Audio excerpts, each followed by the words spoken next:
تو آپ کا اپنا جو خاندانی تعلق ہے وہ ایک خانوادے سے اور مکتب دیوبند میں ان کا جو مقام اور مرتبہ ہے وہ کسی سے مخفی نہیں، اور پھر آپ کی پوری تعلیم بھی مدرسے کی ہے اور ایک خاص مکتبہ فکر، تو وہاں سے آپ کس طرح سے غامدی صاحب تک پہنچے، اور نہ صرف ان تک پہنچے بلکہ اس وقت غامدی صاحب کے افکار خیالات اور ان کے تعبیر دین کے میرے خیال سے سب سے مؤثر آواز آپ ہے، تو یہ ہم تھوڑا سمجھنا چاہتے ہیں، دیکھیے جاننا چاہتے ہیں۔ ہمارا جو خاندانی پس منظر ہے لوگوں کے علم میں ہے کہ وہ علماء کا ایک خانوادہ ہے بڑا مشہور، جس نے بر صغیر کے اندر دین اسلام کی ترویج و اشاعت اور اصلاح و دعوت میں بڑا اعلیٰ درجے کا کام کیا ہے، محققانہ سطح کا بھی کام ہے، اور صرف یہ نہیں کہ ایک سطح پر کام کیا بلکہ عوامی سطح پر دین کی دعوت بھی پھیلائی ہے۔ تو ہمارے دادا پردادا وہ بھی بر صغیر میں یہی جو ہماری مشہور علمی روایت ہے اسی کے ساتھ جڑے ہوئے تھے، دیوبند کے فاضلین تھے، امروہہ میں انہوں نے اپنا ادارہ بھی قائم کیا، اور اسی طرح سے پرنانا، نانا جان، یہ سب لوگ بھی دین کو اوڑھنا بچھونا انہوں نے بنایا۔ ہمارے والد صاحب ایک ایکسیپشن تھے کہ وہ 1968 میں کراچی آئے، اور یہاں آنے کے بعد انہوں نے جدید تعلیم حاصل کی۔ جدید تعلیم حاصل کرنے کے اثرات ہیں جو پھر آگے ہمارے فیملی پر بھی ہوئے۔ ان کے ہاں جو چیز بطور امتیاز کے پائی جاتی تھی اس خاندان میں وہ یہ تھا کہ چیزوں کو کرٹیکلی دیکھنا ہے، جو معلوم شدہ حقائق ہیں ان کا تجزیہ کرنا ہے، پہلے سے قائم شدہ تصورات کی تحلیل کرنی ہے، یہ ان کی ایک طبیعت کے اندر اللہ نے چیز ڈالی تھی۔ پھر جب انہوں نے جدید تعلیم حاصل کی تو اس کو بڑے سائنٹیفک انداز میں گروم بھی کیا۔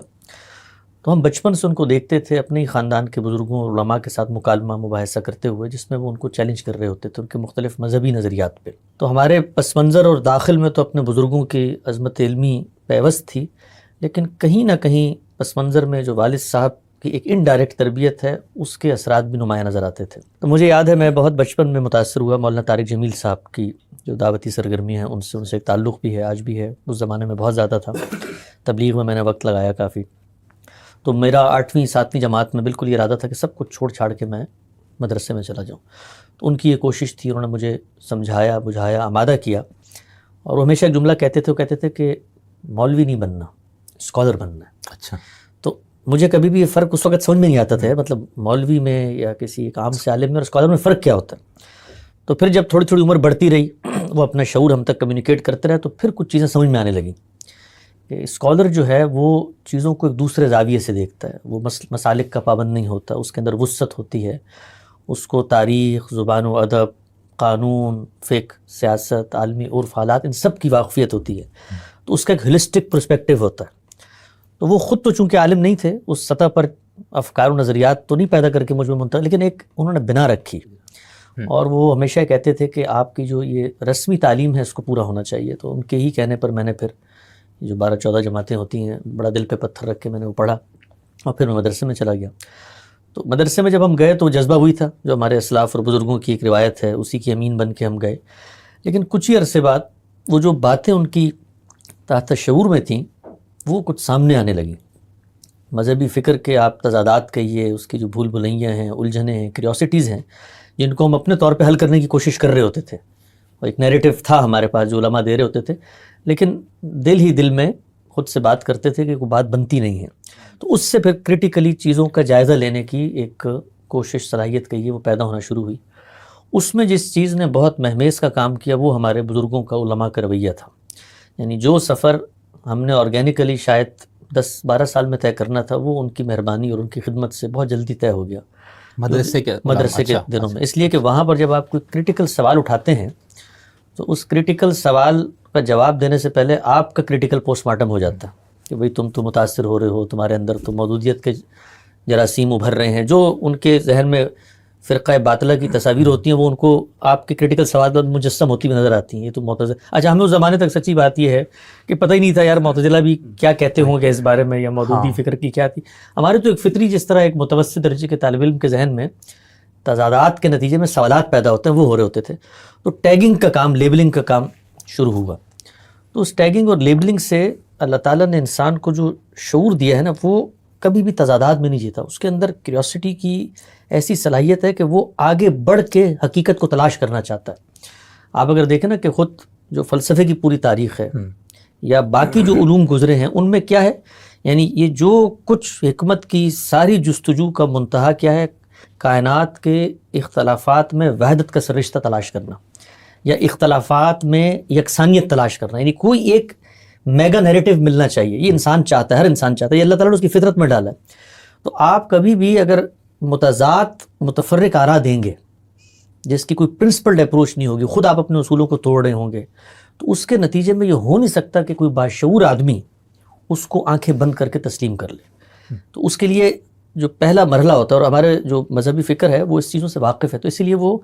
ان چیزوں کا پہلے اہتمام کرتی ہے کہ آپ نے خارجی مطالعہ نہیں کرنا، آپ نے بزرگوں کی تقلید کرنی ہے. پھر اس کے لیے ایک نیریٹو تشکیل دیا جاتا ہے جو بزرگوں کے خدا تعالیٰ کے ساتھ غیر معمولی تعلق کے کچھ مظاہر ہیں جو آپ کے ہاں سینہ بسینہ کانوں میں پھر رہے ہوتے ہیں. تو وہ سب کچھ ہوگا،